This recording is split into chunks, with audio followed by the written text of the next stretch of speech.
Abu Dzar dia ingin berangkat dan dia menunggu ontanya. Tapi ontanya ternyata tidak datang-datang untuk mengangkutnya menuju kota Tabuk. Akhirnya karena ontanya nggak datang-datang ya, maka dia pun mengambil barang-barangnya dan dia pikul di atas punggungnya, kemudian dia berjalan kaki menuju Rasulullah sallallahu alaihi wasallam sampai ketemu Rasulullah sallallahu alaihi wasallam. Bagaimana lihat perjuangan luar biasa ya.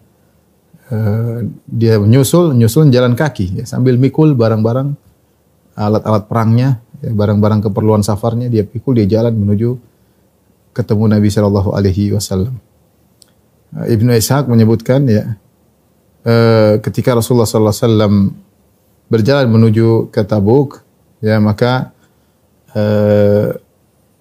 orang-orang berkata, ya Rasulullah, takhallafa fulan. Ya Rasulullah, si fulan tidak ikut, terlambat.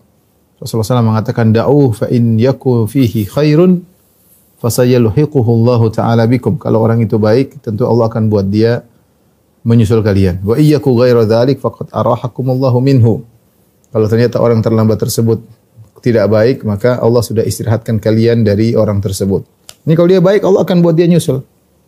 Kalau dia enggak baik, ya sudah, kalian tidak perlu orang yang tidak baik dalam peperangan. Maka ada yang berkata, ya Rasulullah, qad takhallafa Abu Dzar wa abta'a bihi ba'iruhu. Ya Rasulullah, Abu Dzar terlambat. Ya, dia belum berangkat. Ontanya lambat. Maka Rasulullah SAW berkata, da'uh, jawabannya sama, biarkan dia. Fa iyyaku fihi khair, kalau dia ada kebaikan, fasayulhiquhu Allahu bikum, maka Allah akan buat dia nyusul kalian. Wa iyyaku ghaira dzalik faqad arahakumullahu minhu, kalau ternyata dia tidak baik, maka Allah telah menjadikan kalian istirahat dari dia. Tidak perlu orang seperti itu. Dan Abu Dzar, talawwama Abu Dzar ala ba'irihi, dia nunggu-nunggu ontanya, ya, tatkala ontanya tidak datang-datang atau lambat bersama dia, maka dia pun mengambil barang-barangnya, kemudian dia pikul di atas pundaknya, kemudian dia berjalan kaki menuju Rasulullah SAW sampai dia ketemu Rasulullah di sebagian tempat. Berarti dia jalan dengan jalan cepat. Jalan cepat menuju ketemu dengan Rasulullah SAW. Bayangkan ya, jalan kaki mungkin ratusan kilo, bawa pikul barang sambil berjalan menuju Rasulullah SAW. Suatu hari Rasulullah SAW, ketika Rasulullah SAW sedang mampir di satu tempat, ya, maka ada seorang dari sahabat melihat dari jauh. Itu lihat Abu Dzar, tapi dia tidak tahu itu Abu Dzar. Dia berkata, ya Rasulullah, inna hadza rajul yamshi ala tariq wahdahu. Ya Rasulullah, ada orang datang menuju kita, dia jalan sendirian. Kata Rasulullah SAW, kun Abu Dzar, itu Abu Dzar itu. Falamma ta'ammalahu al-qaum, tatkala mereka mengamati lagi, ternyata benar. Kata mereka, ya Rasulullah, huwa wallahi Abu Dzar. Itu orang yang datang sendirian, Rasulullah, ternyata Abu Dzar. Rasulullah SAW berkata, rahimallahu Abu Dzar, semoga Allah merahmati Abu Dzar Al-Ghifari radhiyallahu anhu. Yamshi wahdahu, dia berjalan sendirian. Wa yamutu wahdahu, dan dia meninggal sendirian. Wa yub'atsu wahdahu, dan dibangkitkan sendirian. Dan ternyata benar ya, kisah ini dibawakan oleh Ibnu Katsir dalam Al-Bidayah wan Nihayah, dan dia menghasankan sanadnya ya. Dan ternyata benar apa yang dikatakan oleh Nabi sallallahu alaihi wasallam, Abu Dzar meninggal sendirian di masa kekhilafahan Utsman bin Affan. Ketika dia hidup menjauh dari kota Madinah, dia tinggal di suatu tempat namanya Rabadzah. Rabadzah ini jaraknya dari kota Madinah sekitar 3 marahil. Salah satu marahil. Salah satu marahil.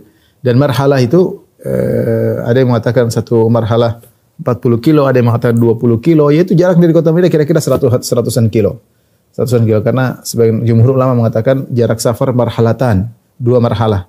40 kilo, itu marhalah sekitar 40 kilo. Kalau 3 marhalah berarti sekitar 120 kilometer. Itu tempat tinggalnya Abu Dzar, yaitu di agak pedesaan jauh dari kota Madinah. Dia tinggal bersama istrinya dan budaknya. Tatkala dia akan meninggal dunia, maka dia berkata kepada istrinya dan budaknya, iksilani wa kaffinani, mandikanlah aku dan kafanlah aku. Thumma dha'ani ala qari'ati tariq, kemudian letakkan aku di tengah jalan. Fa awwalu raqbin yamurru bikum qulu hadza Abu Dzar. Kalau ada sekelompok orang lewat pertama kali, katakan ini Abu Dzar, sahabat Rasulullah sallallahu alaihi wasallam, maka bantulah kami untuk menguburkannya. Tatkala Abu Dzar meninggal dunia, maka mereka berdua memandikan Abu Dzar, kemudian mengafankan ya. Kemudian mereka letakkan jenazah Abu Dzar di tengah jalan.